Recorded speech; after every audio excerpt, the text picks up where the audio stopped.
આજે તો આવ્યા માતાજીના માંડવામાં. જય માતાજી મિત્રો, સ્વાગત છે તમારું બ્લોગમાં. મિત્રો આજે તો આપણે હવાના પોરમાં બેઠા હતા. શું કહે દુકાને કામ પતાવીને, અને તમે જોઈજો હજી ભઠ્ઠો ગરમ છે ને આલી બાજુ આપણો આ ઘર મશીન. પછી મિત્રો આપણે કટિંગ મશીન લઈને ચોટી પડ્યા હતા કટકા કરવા માટે, અને કટકા કરીને આપણે લગાવવાના હતા રિપેરિંગ કામમાં. લાગી ગયા રિપેરિંગ કામમાં, જોઈ લ્યો.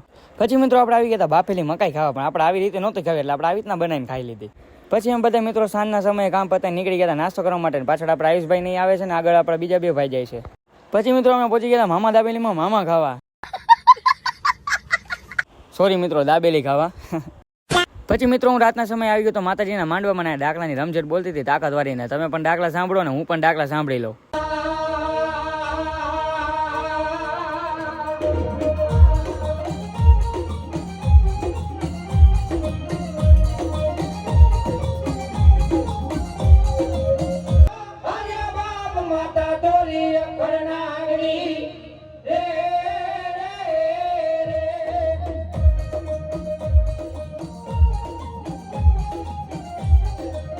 પછી મિત્રો માંડવો જોઈને આપણે આવી ગયા હતા ઘર બાજુ. આજના વ્લોગ માટે મિત્રો આતું જ હતું. મળી આપણે નેક્સ્ટ વ્લોગમાં. જય માતાજી મિત્રો.